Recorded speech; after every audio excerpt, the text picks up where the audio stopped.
Suuraadhaan bu'ee nuun jette. Walitti iddoo tokkotti amma kitaaba amma farkaa qabdu iddoo tokkotti suuraa 14 qaba. Iddoo tokkotti qindaa'e. Inni amma ati farkaa qabdu kun inni suuraa 14 qabu kun yeroo Muhammad ture akka kanatti walitti qindaa'ee suuraa Faatihaati kaasee akka suuraa sadumaatti walitti qindaa'ee tureera kan jedhu sana ragaa nuu kennii dhabe. Okay, amma laalgaa ati dubbumaan dubbadde kana waan na fakkaatu deebisi jettee yoo loluu baatte yoo dhugaa barbaadde taate jechuudha. Dhugaan jiru quraanummaan kunuu suuraan 14 kun Nabi Muhammad irra bu'uun isaa gahaadha jechuudha. 14 Nabi Muhammad irra bu'ee obsiha isarra bu'eeti ammallee innummaan barreessee kitaaba kaa'e. Kitaabni suni oriijinaalli sun jechuudha yuuka jiraan siin jedhe. No, Hamza, waan ati confused taate sitti himnu Joona Deebii ila Hamza. Quraanni bara Muhammad jiru quraanni kompeelli ta'ee walitti qabame kitaaba ta'ee tureera. Khabar isuma sani ka yuukee jiru. Dhaabbadhu gaa tole. Quraanni bara Khaliifaa eenyu keessa walitti qabame. Baruma Rasuulli jiru guutuun isaa bu'ee bakka takka walitti qabame. Hamza, quraanni bara Khaliifaa Usmaan walitti hin qabamne. Aboo gurbaa ati waan hin beeyne waan namni kijiba si barsiise tana dhiisii anarraa barii waa islaaminna samaalaa sultan. Hadiisa Bukhaarii kijiba Hamza. Kijiba way. Akkam goona Joon akkamitti nama hadiisa Bukhaariin fudhanne jinaa samna moodel meetti ijoollee musliimaa akkam goona Hamza. Hadiisi. Quraanarraa nuuf haa kennu bakka Bukhaariin kijiba arga jedhee ta'ee. Okay, Bukhaariin akka kijiba ta'e quraanarraa ragaa si fidu. Nuu kenni bara Muhammad. Okay, quraanarraa Bukhaariin akka kijiba ta'e si fidu. No. Hamza, sanatti bara si gaafate. Obsi gaafii bareeddu na gaafate Jooni dhaabbadhu. Narraa dhaabbadhu. No, waan Joon si gaafate si hin galle. Mee maal si gaafate? Gaafii bareeddu na gaafate. Maal si gaafate? Akka Bukhaariin dogoggora jiru. No. Akkas jee. Akkas hin jenni. Joon maal gaafatte? Gaaffii si hin galle Hamza mamaatti. Naa gale akkas jee boo ati naa qofa jelle sultanii. Kanan jenne Hamza. Akkas hin jenne bayi. Waan as hin gaafanne hin deebisin. Kanan si gaafadhu. Bukhaariin fudhadhu Bukhaariin dogoggora erga jettee dhaggeeffannume quraanarraatii ragaa nuu kenne. Ragaa maal jedhu? Bukhaariin kijiba kajuufa. No. Bakka nama kana ajjinaa sa'uu hin dandeenye waajii bakka dhiisi. Hamza meegaa laala amma Bukhaariin dogoggora ta'uu isaati ragaa quraanarraa naa fidii jee bar. No akkas hin jenne mee Hamza caqasi al tokko mee al tokko caqasi mee caqasi tokkosh. Okay hayya. Joon itti fufu. Ati bakka hadiisan fudhadhu Bukhaariin fudhadhu nuun jette waa'ee hadiisaa sin gaafa. Ana hadiisan jenne bar Bukhaariin jamalee hadiisan hin fudhadha. Bakka ishi hadiisan fudhatte yoo ta'e hadiisan hin fudhadha laal nageeffadhu. Hadiisan hin fudhadha garuu ammoo nageeffadhu. Hin fudhattaami? Laal hadiisan hin fudhadha garuu ammoo. Yaada kana xumursiisi ishee. Hadiisa hin fudhatte erga ta'eeti bara Muhammad ture quraanni kun kitaabatti qindeeffamee suuraa 14 kan qabu kun qindeeffamee jira qindeeffameera kan jedhu amma waa'ee buusaa miti ragaa nuu kenne amma. Geeffadhu ayya. An hadiisa niin fudhadha garuu ammoo jecha Bukhaarii fi Muslimii jecha isaanii ha isaan kijiban isaanumarratti achi deebisa. Rasuula biraan hin gahu. Hamza, uummata kana ilaalan booda ati maal wanni teessee waliin karakkartu uummanni waan islaaminaa maal beekan taanaan teessee waliin karakkartaa. Dhiisanii namansiisaa lolanii dhaabbafa isaan maqaa barshaadaa. Rabbiinus innis uummata wallaalaa waliin haasa'uu keetiif wallaalaa qabrii keessatti ittiin gaafatan beektame. Aboo rabbiin umaan hin jiru dhaabbatu. Maal irraa beekan taanaan waliin karakkarta uummata jazbaa kanaati. Ni barsiifna haa. Way ajaa'iba.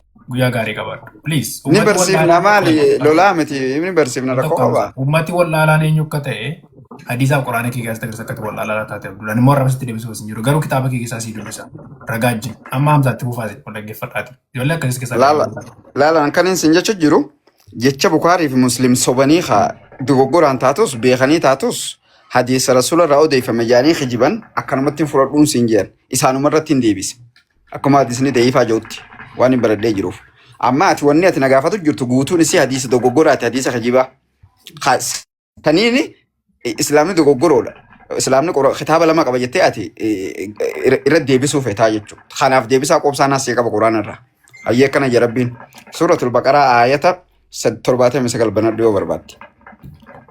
dhaggeeffadhu. أيه فويل للذين يكتبون الكتاب بأيديهم ثم يقولون هذا من عند الله ليشتروا به ثمنا قليلا فويل لهم بما كتبت أيديهم وويل لهم بما مما يكسبون جاء أكن يجون ممر ديبي تفهم فسر على كيف الدخاء وويل لهم مما يكسبون جانجي مال جيتشو أيوة أكاسجا في بريدو أكن جاء قدها ما في شينا هم توتو إساني بجري إسانوون كتابة harka isaaniitiin barreessanii eegan ammoo kitaabni nuti barreessine kuni murtee rabbi biraa dhuftee wahayiidhaa dhugaadhaa jedhanii sababa waan kana godhaniif horii fi jiruu addunyaa ittiin bareeffachuuf jecha gurgurachuuf jecha namarraa maallaqa walitti qabachuuf jecha kana dalagan 79 kana dalagan ammallee qabaa jabduutu isaaniif jiraaja waan kana dalaganiif harka isaaniitiif niin ta'aafi ija rabbiin kanaaf jecha eenyu baana yoo jette isaanowwan muslima fakkaatanii dogoggora rabbi irra hajiba kaayan dogoggora rasuula irra kaayan baanaa jechuu kanaaf jechaan waan isaan janguututti amanuu sin jechuu jiran quraana rabbiin amana yaa galatoo mi'amsa amma gaagaaffii joonii hubadhu carraas ilaanneerra garuu hubadhe deebisee bar no waan joon si gaafate sin galle mamma attamsa beekama si dhiise malee laameel tokko sekendishin dhaggeeffadhaamsa kabajumaan waan atamma jette irratti sekendishin dubbadheetanii joonitti si deebisa ayaati tamma fidde isiniin ilaallata musliimtota waata waraqataaf injiraaf keessaan qabu isiniin ilaallata akkumaatu jette maaliif naan jedhe quraana harka namaatu barreesse garuu ka hadiisii kee jedhutti tawraata allaatutti kenne muusaa harka isaatiin barreesse quraana immoo isin harkaan barreesse kanaafiyyuu warra quraana kana barreessanii takka jechaa jira quraanan jennee bar kanina no quraana sin jechuutti hin jiru bara kitaaba harka keessanii barreeffatan quraana harka namaan barreeffame waan ta'eef waa'ee quraanaa ijoollitti gala yaadi quraana keessaa utuu haala kaan kanin raasii viidiyoo quraana keessaa bahi hadiisa fa'aa jai yoo barbaadde rakkoon qabu joon itti hubatu joon gaafadhu ayya gaaffii ani jalqaba si gaafadhee quraanni suuraan 414 kitaabni atama farqa qabdu kitaabni quraanaa kun yeroo Muhammad lubbuun jiru bifa kanaan qindaa'ee walitti qabamee tureera. Beekama isuma wali qabeewu.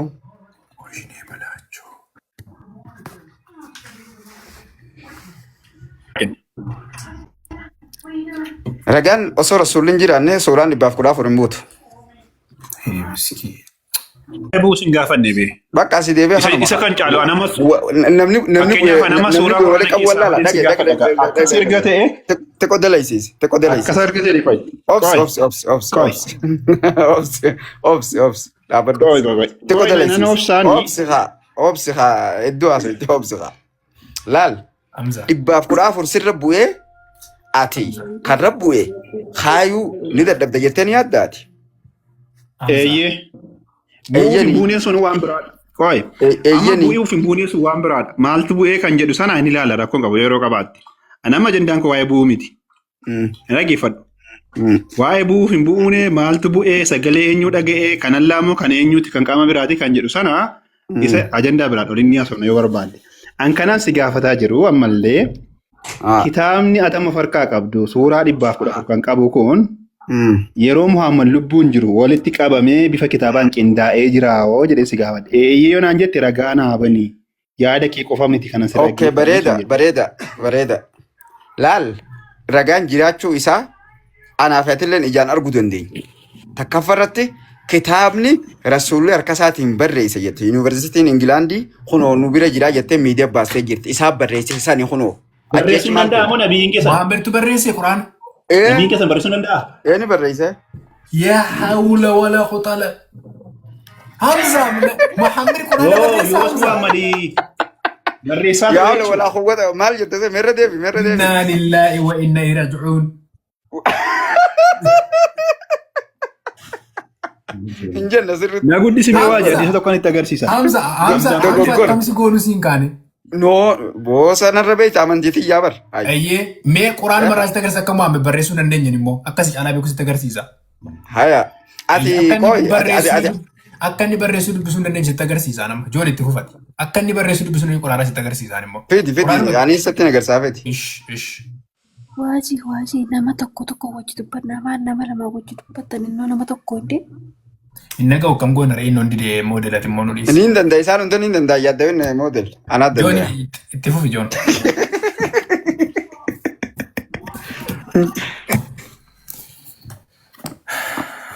Miyuutii irra jirtu barsaa jiru. Yaa Arabii kana dubbisime.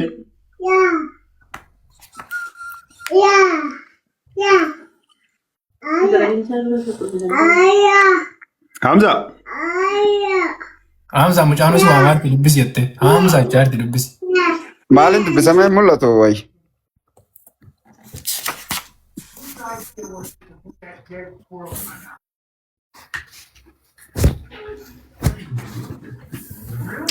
نمل حدثنا عبد الله حدثنا خلف ابن هشام حدثنا حمال جسبه دملته عن عاصم ابن أبو بكر.